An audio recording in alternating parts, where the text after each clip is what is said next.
18세기 조선, 새바람이 불고 있었다. 그것은 실하게 높은 바람이었다. 그 한가운데 정약용이 있었다.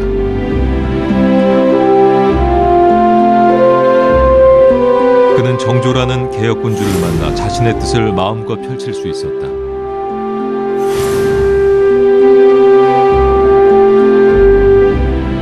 실학으로 조선을 밝히고자 했다.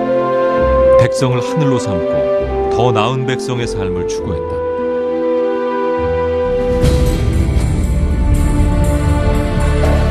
그러나 갑작스레 찾아온 정조의 죽음. 이는 승승장구하던 젊은 관료 정약용의 앞날에 검은 그림자를 들이우는 사건이었다.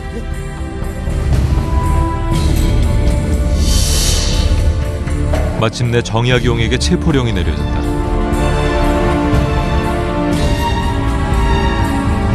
정약용은 둘째 형 정약전과 함께 의금부로 압송됐다. 빌미는 천주교였다. 정약용과 그의 형제들이 천주교를 믿었다는 것이 체포와 고문의 이유였다.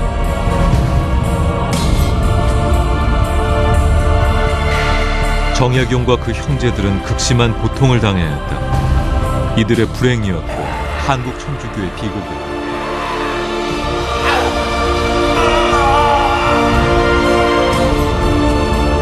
정약용과 하늘을 품고자 했던 그의 형제들, 이들과 한국 천주교의 역사는 어떤 관련이 있는 것일까?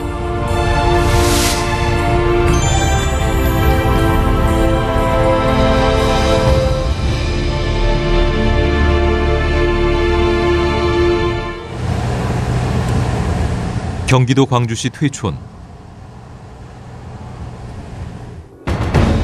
이곳에는 18세기 한국 천주교의 비극적인 역사가 고스란히 남아있다. 한국 천주교회 창립선조 5분을 모신 묘역.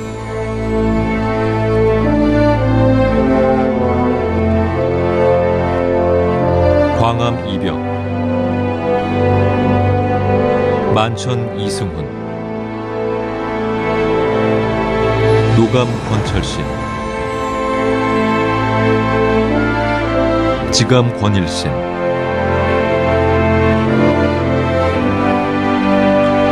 그리고 서남 정약종의 묘가 조성돼 있다. 한국교회 창립 활동 때문에 붙들려가서 매를 맞고 재산을 뺏기고 벼슬이 떨어지고 귀양을 가고 또 칼에 목이 떨어지고 한 분들, 이분들이 5분입니다. 권철신, 권일신, 이벽, 이승훈, 정약종, 이분들이 한국교회를 세우는데 아주 5 기둥과도 같은 역할을. 초기 한국교회 창립의 밑거름이 된 5명의 순교자. 그런데 이들 대부분은 정약용과 깊은 인연이 있었다. 그렇다면 정약용과 천주교는 어떤 관련이 있는 것일까? 1782년 23살의 정약용이 처음 천주교를 접한 곳이 바로 이곳 남한강이었다. 정약용은 큰형수의 상을 치르고 서울로 돌아오는 길이었다. 그 배에는 이벽이라는 인물이 함께 타고 있었다. 이벽은 배 안에서 천주교에 대해 말했다.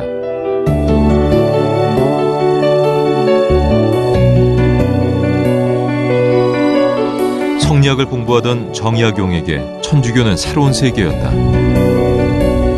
정약용은 적지 않은 충격을 받았다. 그가 들은 것은 천지가 창조되는 시원, 신체와 영혼, 그리고 삶과 죽음의 이치들이었다. 놀랍고 황홀하여 마치 은하수가 무한한 것과 같았다고 그 자신이 수료했을 정도였다. 서울에 도착한 정약용은 이벽을 따라갔다. 그리고 천주시리와 칠극 등 몇 권의 책을 받았다. 정약용이 처음 천주교를 대하는 순간이었다.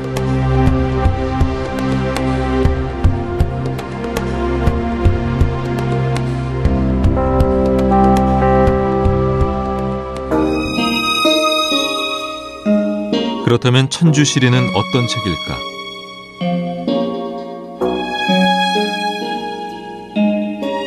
절두산 순교박물관에는 천주시리의 필사본이 보관되어 있다.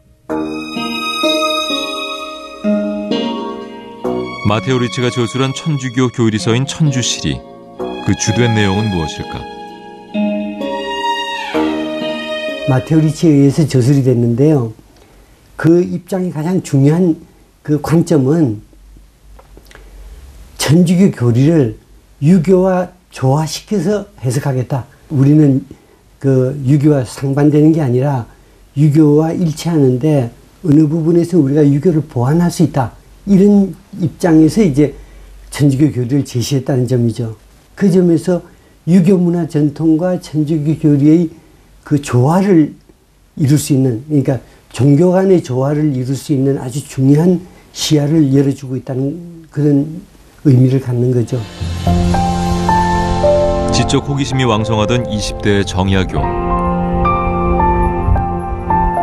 천주시리는 그에게 새로운 시각을 제시하는 읽어볼 만한 책이었다.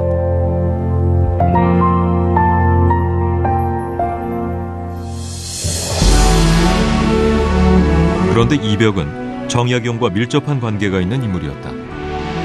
이벽은 정약용의 큰형인 정약현의 처남, 즉 정약용과는 사돈관계였던 것이다.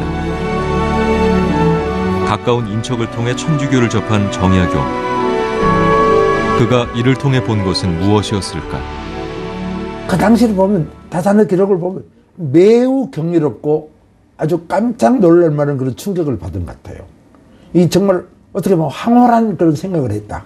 성약 체계 속에서 국가가 운영되는 그런 나라였는데 이 천주교라는 새로운 논리를 접으면서 야, 우리가 생각하지 못하는 이런 새로운 분야에 깜짝 놀란 것 같아요. 그래서 다산은 한때 이 천주교에 대해서 상당히 그 매력을 느끼고 거기에 아주 흠뻑 빠졌다 이런 이제 기록을 남겼습니다. 그런데 그러면서 다산이 더 관심 가진 것은 천주교를 통해서 들어온 이 서양의 과학사상, 뭐 천문학이라든가 뭐 지리학이라든가 이런 이 서양의 과학사상을 보면서 또 더욱 놀란 거예요.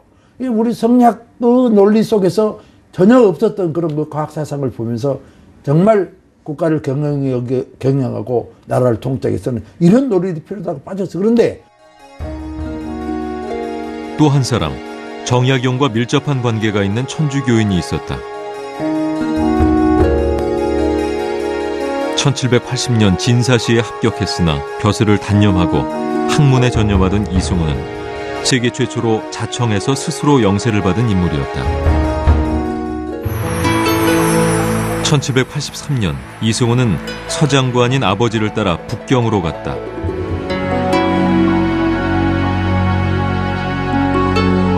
당시 북경은 동서양의 문화와 문물이 모여드는 개방도시였다.